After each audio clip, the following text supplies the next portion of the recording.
Hey everybody, this is Royal with a new video.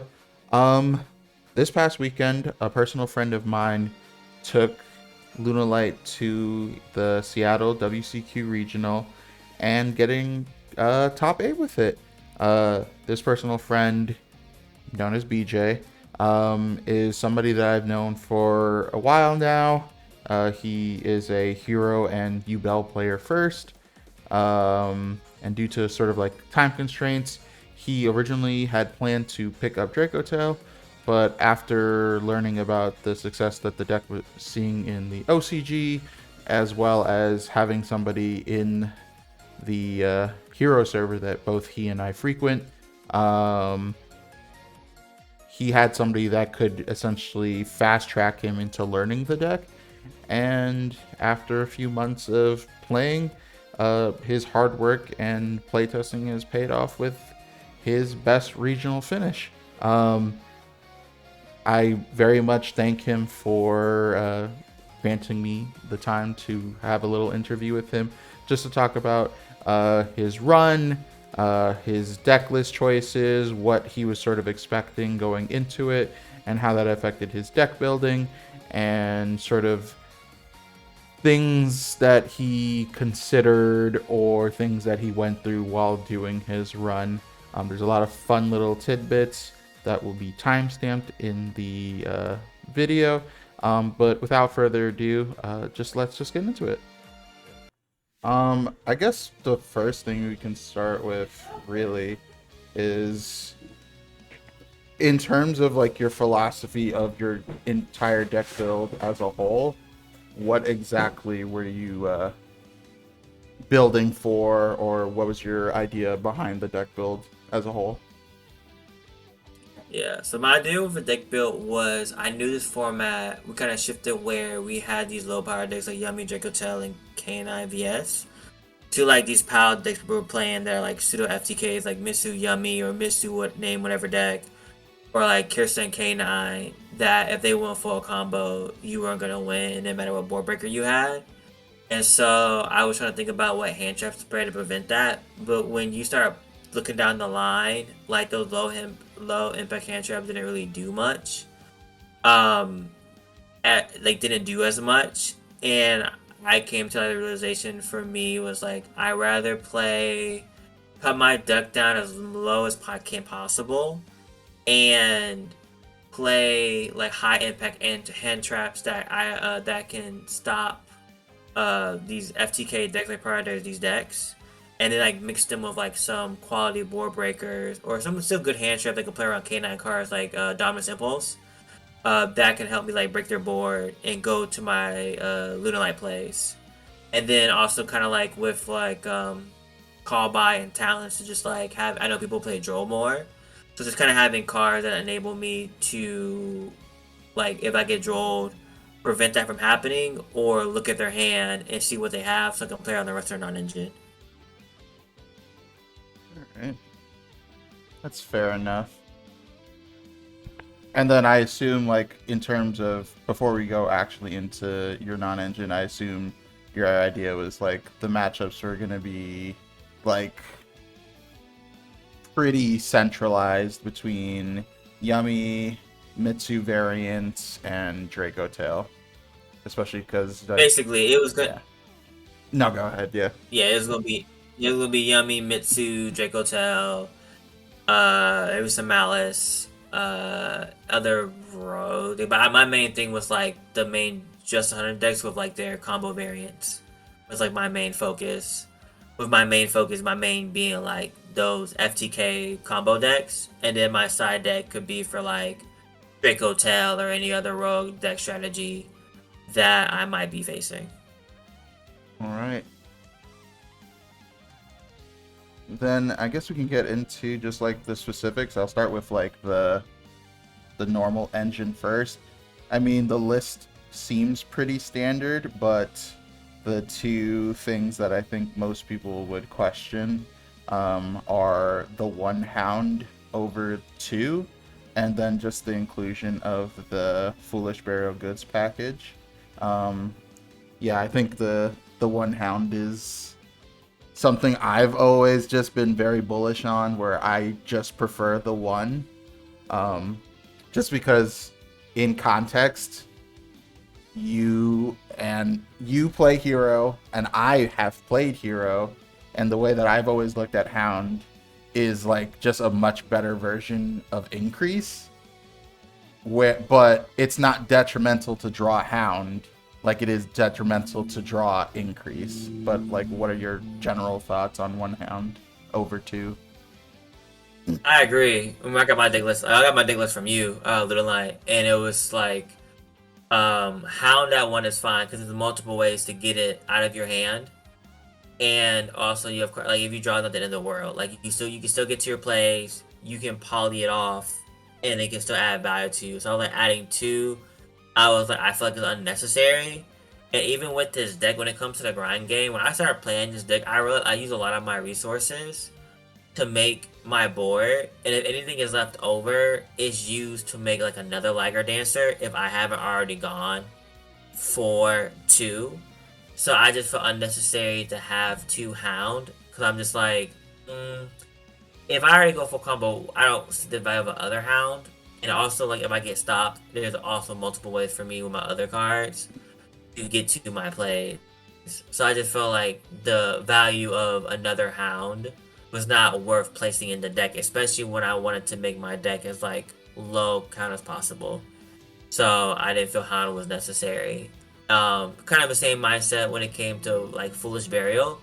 I cut that from my deck because I was like, there are, with Masquerade and Tinky, there's multiple ways to dump Hound into Grave, and I didn't really need I needed the Foolish Burial Good as like another option to dump either like the Hound or Masquerade or like the Martin. There are ways we can get those cards to Grave with card effects, and I was like, okay, this card I can cut to minimize the deck space. So when it comes to Foolish Burial Goods, though, is I like that card with the Lunalight Trap because you get different pushes. So like having the Lunalight Dance, Hound, or Leo, or Tinky, like you get like multiple pushes to play around hand trap, and also like Serenade Dancer can play around Droll, especially with Droll being in the main for a lot of decks. I expected. I wanted another card that allowed me to push around Droll, and even I played it going second, like you said. And that helped out a lot of like getting an extra push. And also too, with the same thing with that card is like, say you open it up going second, if you have Foolish Burial Goods, you can just dump the perfume, discard the Serenade Dance, and now you just search for a Little Knight card and you get special number 1 from deck. So given from my understanding of like going into boards or playing around draw other hand traps, you need other cards that can give you additional pushes. And I thought the Serenade Dance giving me that push and the ease of putting it into the graveyard was worth playing maining it and using it going first and second. Now that makes exact sense to me. I guess then we can just go over like non-engine. I think the biggest thing is that you're maining Droll, which I have considered personally, and not like you're doing 2 Fua instead of 3, but do you feel like the Droll really helped throughout your matchup spread, even though it is only really good into Rogue and the specific matchup of like Mitsu variants? So I picked that one because it was like for the Christian K9 stuff or the like combo pile decks that are like prevalent now. I was like, that's the best hand trap to play because I realized like I was testing it is that like, yeah, if they play K9 and you draw them off the search, they still can't search and like play around it compared to like if you fool with them, they can still play into a little bit before they can draw themselves. They can commit a couple draws, but like once they get to a couple of draws into their plays, they kind of get set up to more in your lock. Well, like if you draw them off the first search, unless they have like a cracked hand, they can't play through that to get to like their more in your lock. So I just saw enough time that Joe was more beneficial than harmful against a lot of the decks I was concerned with. And when it came to Draco Tail, I was like, look, like the major issue with that deck is like you don't like for me it was like you don't want to deal with like the spell card and like 5 mana, but we play Ash and Impulse. So like if you see Ash and or Impulse with like your hand for your Lunalight engine, you can play around Jiggertail. I'm not concerned with Jiggertail matchup. Because if I saw like those two non-engine plus I could side in Belle and my other non-engine like Heavy Poly or Lightning Storm or Duster, I would be fine dealing with that deck. And what I had main was I thought was fine enough. I was just like my main thing is like I am not getting FTK, and I figured most decks that I would be seeing would be those combo decks. So I prioritized that in my deck over like a Draco Tail or Pure Yummy. Um, and even with that, the Raigeki and Dark Ruler is more of like I want to deal with Herald because like if you deal with Herald with a Lunalight, if you have a good Lunalight hand and you stop Herald, the other interactions most likely will not matter, and you will get to Liger and OTK them. So that was the strategy about my deck of just like seeing the meta shifts, and also my meta is pretty competitive. I was thinking about what decks they most likely will see, and also the weaknesses of that deck, and I prioritize to cover those weaknesses in my main deck, and will deal with other matchups as I see fit, because I feel like Lunalight had strong advantage against those decks. Yeah, because like when I'm seeing that you have like the 2 Dark Ruler no more, which I mean is a standard like breaker, but the fact that you mained the 1 copy of Raigeki, because I know you had talked about it leading up to the regional, and I always just preferred, I guess if you were going to run another breaker, that you would either just run the heavy poly in the main, or you would run the Book of Eclipse. I guess could you talk about like why you didn't include either of those cards, or why you preferred to actually just do the one of Raigeki? I think also personal preference. I was like, I'm playing a bunch of Ghost cards. I like versatility in like my hands. Cause I'm like, well, if I open up Dark Ruler or Raigeki or like Fool, and I was thinking like, the Raigeki still serve the same purpose as like I just want to get rid of Herald, the 1 Herald. And also just like it could surprise other people if I play them. And I kept the Raigeki like people go first with like Draco Tail or like K9. I could just like bop the board.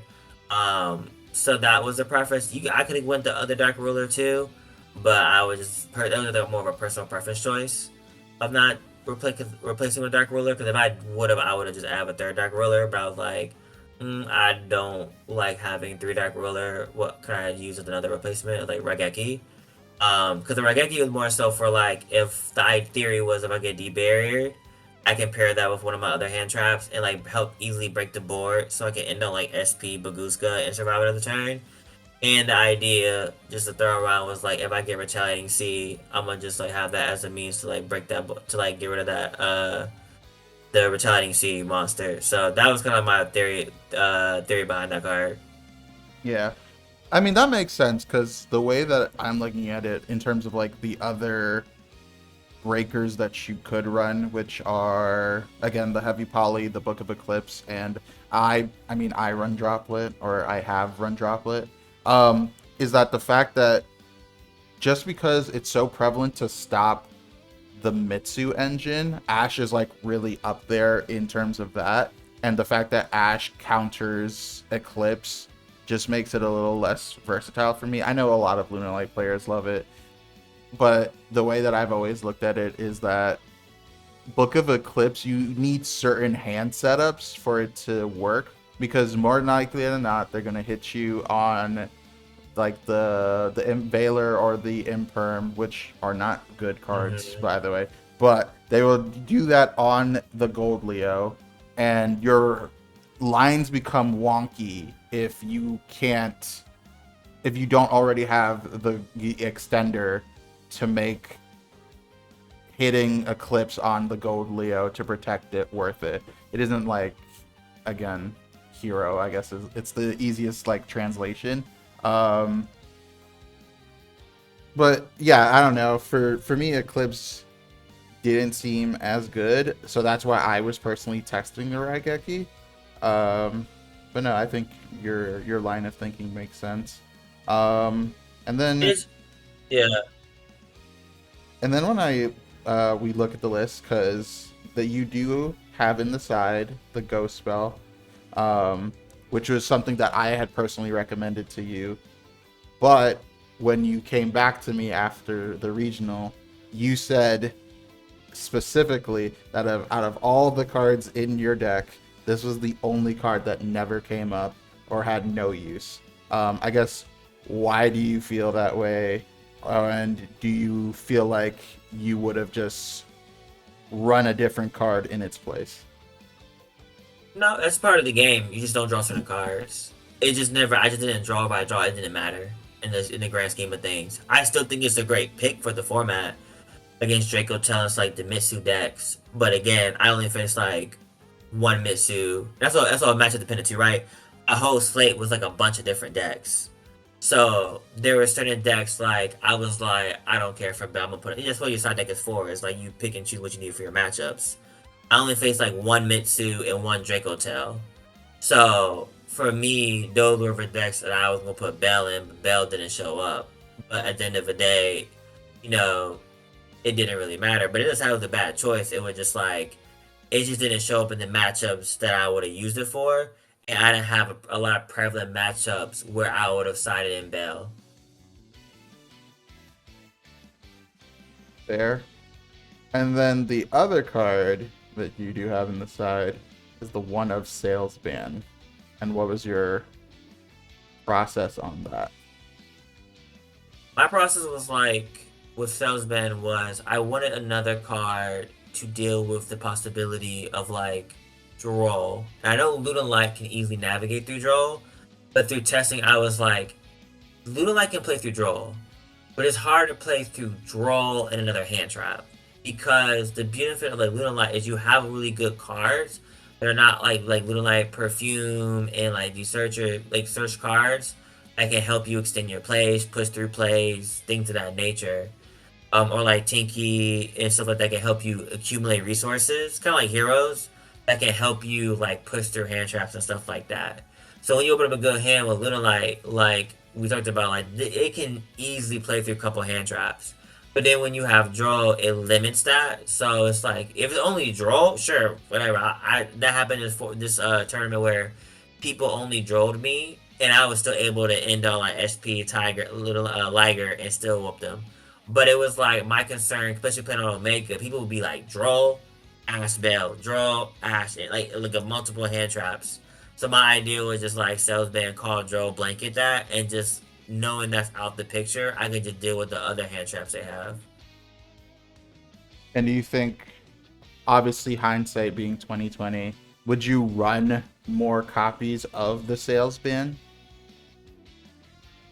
I think one is fine. It was interesting because I didn't really get hit with multiple hand traps until I played with Draco Tail matchup. They were slaughtering me like Valor, Nib, Droll, and so maybe a little bit of deck building with certain decks, but I didn't get hit with a lot of like different hand traps. Either they drew me or fooled me, and because there was only like one hand trap I had to deal with, I was able to just still play through them to still end up my like normal little line boards. I I would be hesitant to play multiple because I feel like there are multiple hand traps you might have to deal with in the deck, so it's hard to call one. I think I just look at it as like one is a cool pair to have with talents or call by as a means to like help alleviate that pressure for your engine. Because for my strat, my thought, if I just have at least one of these paired with my good engine, I should be fine. And honestly, me playing a lot of those like lingering normal traps was better for me to protect myself or win me games than just using salesman called hand trap of choice or Droll. And I guess that's a perfect segue, because you do have the Black Goat Laughs, which obviously synergizes with the Foolish Burial Goods, but you also do run the D Barrier, and then you do have the Castell into Featherstorm package. If you could just talk about the three traps and how they came up for you, if at all. That was hilarious. They came up in every good matchup that won me the game. D-Bear helped me against Draco Tell. It helped me survive a turn and then come back with Lagger Dancer. Black Gold Labs sealed the deal for me for game 3 against the Yummy player I played against in my last round. And then Featherstorm helped me against like Automat Rizo.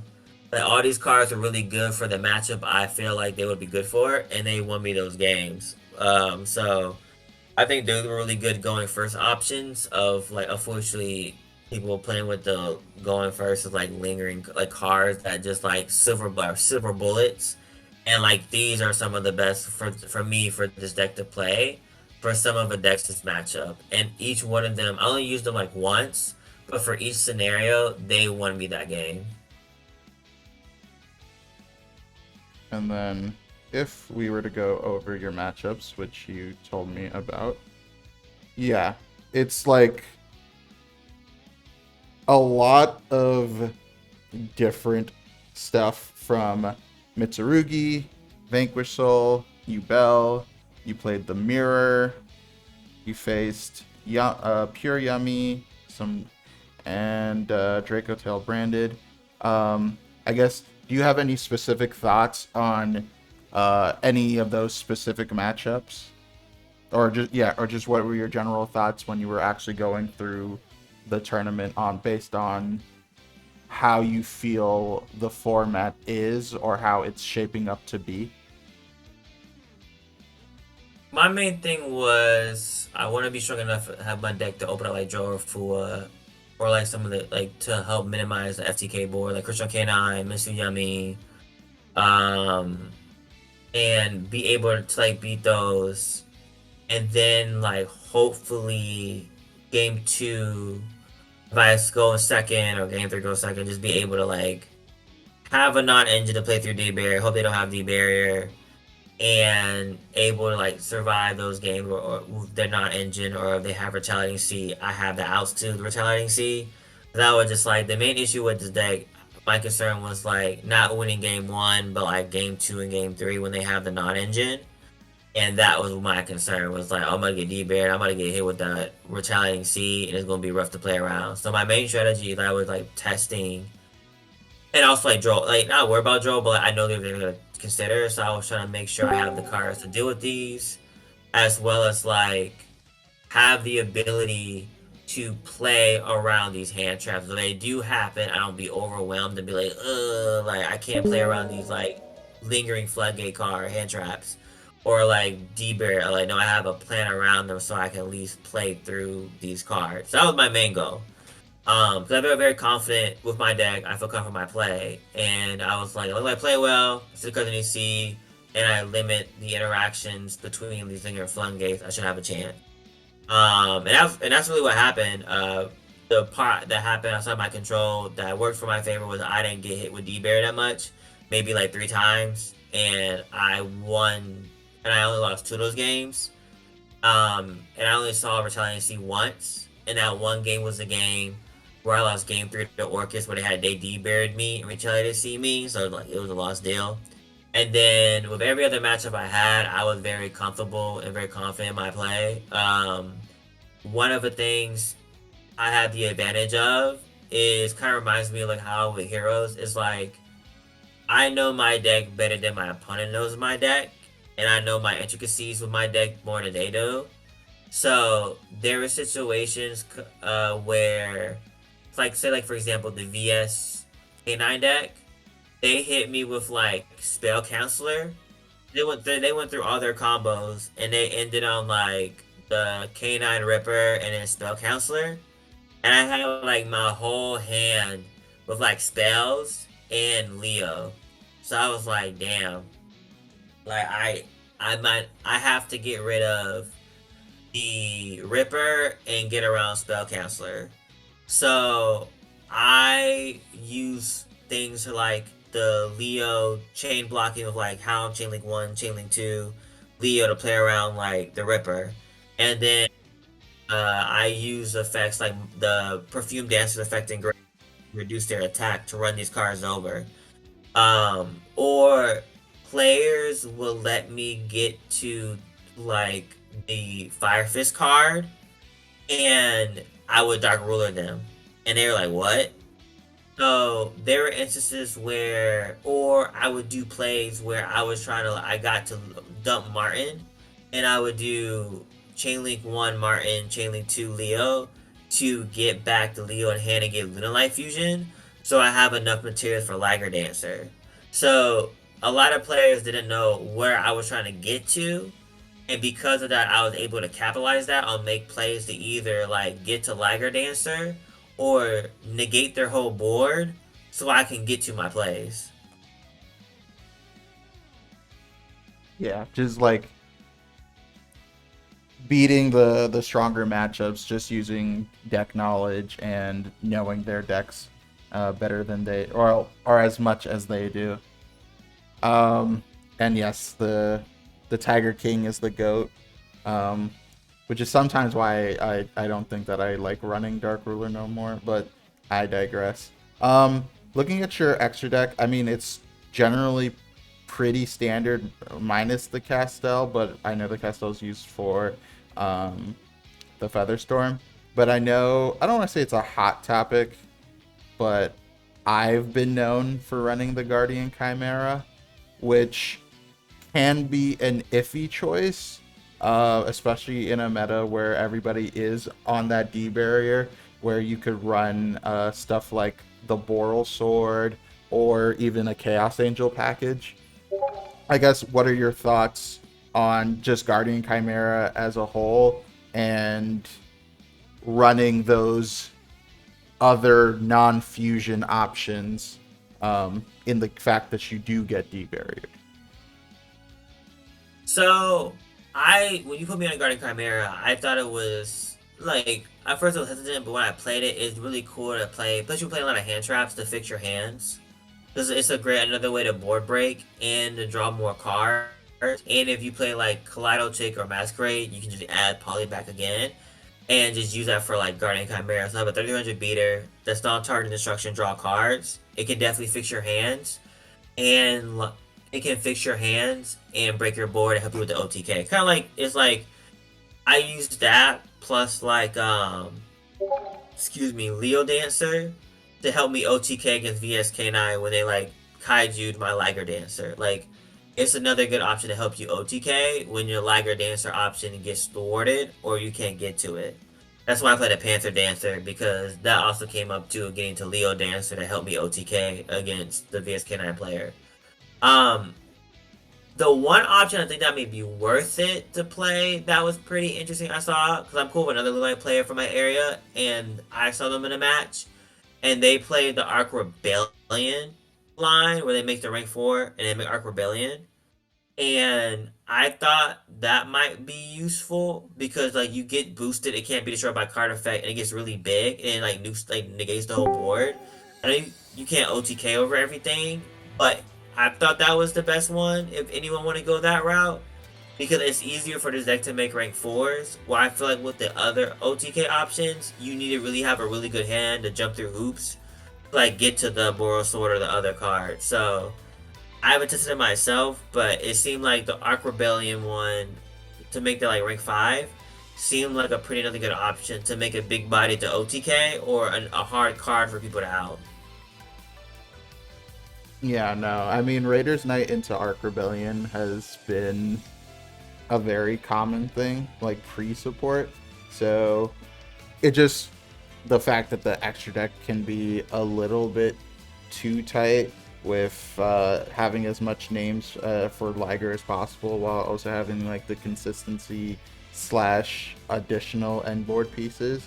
I haven't personally tested it, just because I don't think it's as needed, but I think, as you kind of already explained, like the format is particularly not only sort of volatile, but you kind of need more either ways to stall out games, or you just need the alternative win condition, just because you don't want to give a lot of decks like that extra turn. Yeah, I think it's just gonna depend on what do you value or like what losses you could take, right? So for example, like this format, you see people with extra decks, they're playing like multiple D barriers. They maxing it out, playing multiple thrusts, and you know your this deck is like Liger Dancer focus, where it's like if you don't get to Liger, your strategy is to Liger Dancer, you win, and if you don't, you kind of lose. And that's what like my strategy with like the Raigeki and like Boardbreaker card, like Lightning Storm would like to break their board as much as possible to survive a turn. But that could also be another out where like say for example, if I was thinking about that with D Barrier, I might take out the All Mirage and like the Guardian Chimera to put in the rank 4 that you need in that Arc Rebellion, because I feel like that might be more important to get to your plays than having another option with Poly to help you fix your hands, because you already have your engines pretty strong enough that if you open up the good cards, you should get to your plays. And with All Mirage too, like if you get Imprimer, like hopefully you have a good enough hand to like play around that happening and just prioritize like, hey, I know the most important thing for me to have is to be able to play through D-Bear and have a chance, and playing these XYZ cards is the best chance for me to either OTK under D-Barrier or like break their board and survive another turn under D-Barrier. Okay. I guess like I only have one other question, which is the only matchup you lost, and I don't really think it's that much of a sort of relevant matchup, but your one loss was to Orcust. I guess what was the emphasis of the loss? I know you lost the die roll. That's what you said. But was it just like a matchup difference, or is it just like hand comparing sort of deal? Hand compare. I would say more hand comparison. Hand comparison. He's a good player in our area, and like well, I left the die roll. I had a good hand of all engine, but he played full Orcus board, and I think he had impulse another hand trap. So I was just like, yeah, he had all outs all my interactions. And he timed that Orcus steal pretty well for me to like I think on the Kaleido chick for me to like extend further. So I was like, yes, a scoop. Game 2, it was like a back and forth, but I was able to like bait him to like impulse my Tiger, which got destroyed, and I was able to get to like a Leo Engrave and then go full combo from there. And then game 3 was like miserable. I opened up like Hound, Martin, Masquerade, Kaleido chick, and some other card, and then it was like I drew in the Ash. He made his board, and he had D barrier, and he had retaliating C. So I was just like, yeah, there was no way I'm gonna beat through this board. So it's kind of like that, where it's like, yep, I had the game I feared, which is like they have a non-engine. I had the terrible hand. There's no hope for this game, so they took it up to the game. Fair enough. I guess if you have like any sort of final thoughts, in terms of just like having gone through the regional and playing the deck for however long you've been playing it for, since I introduced you to it, like what are your just general thoughts of the deck and moving forward? I like the deck. I'm glad I picked this deck and like listen to you on the deck because it reminds me a lot of Heroes, and I think because it reminds me a lot of Heroes, I understand how to play a deck like this. And I was like very proud of my play of knowing the deck pretty well after 3 months, how to use this engine and how to play around interruption.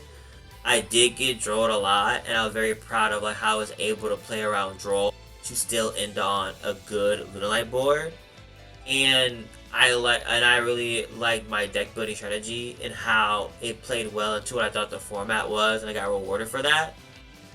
So I'm overall really happy with my deck performance and how I played this deck and put myself in the best position to play.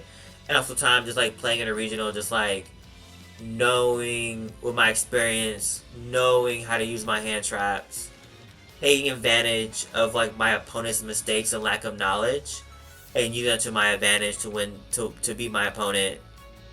So overall, I really loved. I'm glad I played a deck like this that I really enjoyed and got to top 8 with it. Moving forward, I see this still being the deck that I still play if I still play competitively. I'm not really into the other deck. So this I'll look forward, and if anything, I might look into like if D-Bear is still an issue that kind of Arc Rebellion play as a means to navigate that situation. But I think this is a fun deck to play. I think at a regional level too. Like if you're a good pilot, you know the deck pretty well. You can play around the hand traps. This deck is still pretty strong to play into the meta. It's just more of like you're just gonna have to really navigate and figure out what is your strategy to navigate the non-engine that they'll throw your way. All right.